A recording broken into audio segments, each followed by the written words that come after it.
You know, we talk about big ideas all the time. Things like intelligence, or happiness, or even a company's reputation. But have you ever stopped to think about how you'd actually measure one of those? How do you go from a big, kind of fuzzy, abstract concept to a hard number you can actually test? Well, today we're going to unpack the scientific toolkit for doing exactly that. So let's just take that one example, corporate reputation. How do you measure it? I mean, seriously, what is it? Is it what people are saying online? Is it their stock price? How much you like their ads? It's not one single thing you can just point to, right? It's complicated. And this is the exact kind of problem that researchers love to sink their teeth into. And really, the best way to think about it is like a puzzle. The key to solving it is realizing that these huge abstract ideas are almost always built from smaller, more concrete parts. The real trick is figuring out what those parts are, and more importantly, how they all fit together to create the big picture. So, how do researchers do it? They don't just wing it, that's for sure. They use a formal framework, a really powerful tool that helps them structure their thinking. You can almost think of it as a set of blueprints for building with ideas, piece by piece. And that tool has a name. It's called a higher order construct, or HOC for short. Now I know, it sounds super technical, but the idea is actually incredibly simple. The HOC is just the big, abstract thing you're trying to measure. It's built from and represents a whole collection of smaller, more concrete ideas. And this is the crucial relationship right here. You've got the HOC, that's the big idea, sitting at the top, and it's connected to these lower order components, or LOCs, which are its more solid, measurable dimensions. It's kind of like a pyramid, you know? The single point at the top is completely supported by that foundation of building blocks underneath. Okay, so let's bring this back to our corporate reputation example. The research we're looking at today sees corporate reputation as the big idea, the HOC. So what are its building blocks? What are the LOCs? Well, they boil it down to two things. A company's perceived competence, like are they actually good at what they do? And its likability. You know, do people just have a good feeling about them? Right, so once you've figured out your big idea and its smaller parts, you hit a fork in the road. You have to make a really fundamental choice. You've got to decide on the blueprint for how all these pieces connect. And believe me, this one choice changes everything.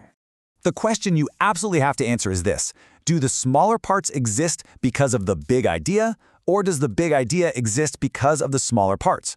Now, that might sound like some late-night dorm room philosophy, but it is a deeply practical question with two very, very different answers. And those two answers create two totally different kinds of models. In what's called a reflective model, you're saying the parts are basically just reflections or symptoms of the bigger concept. But in a formative model, you're saying the parts are the actual ingredients that actively create or form the bigger concept. And this slide just nails the difference perfectly. Just look at the arrows. That's the whole story. On the left, in the reflective model, see how the arrows go from the big idea, corporate reputation, out to the smaller parts? That means you believe the overall reputation causes people to see the company as competent and likable. But look at the right. In the formative model, the arrows are completely flipped. Here, being competent and likable are the ingredients that cause the overall corporate reputation to exist in the first place. And let me be clear, this is not just some technical detail for a diagram. Choosing the direction of those arrows is a massive theoretical decision. It completely defines what your big idea actually means and how it works. Are you measuring the symptoms of something, or are you measuring its building blocks?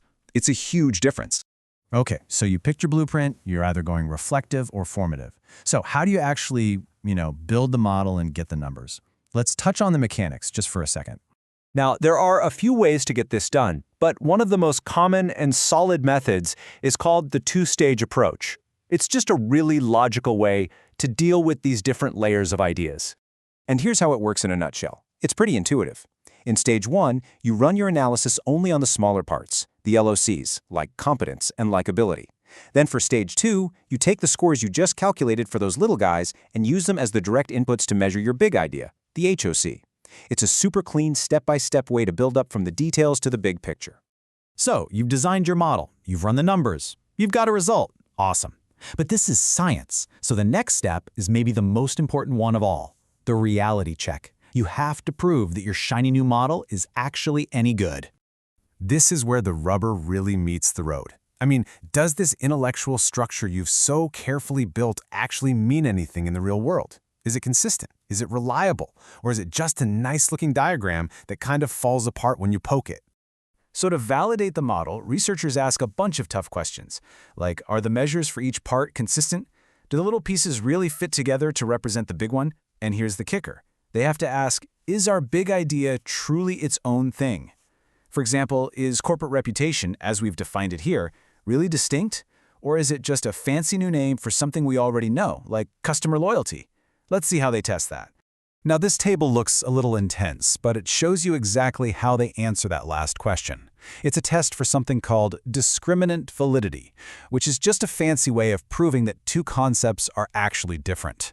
All we need to do is look at the row for REPU, that's reputation, and see how it lines up with CUSL for customer loyalty. And the number we care about is right here, 0.722. Now, in this kind of analysis, there's a pretty simple rule of thumb. If this value is below a certain cutoff, usually 0.85, you can be confident that the two concepts are truly distinct. And our number, 0.722, is well below that line. So boom, the model passes the test. It's scientifically validated that corporate reputation, as defined in this model, is not just another name for customer loyalty. The model holds up. So let's pull back from the stats for a second. Why does any of this matter?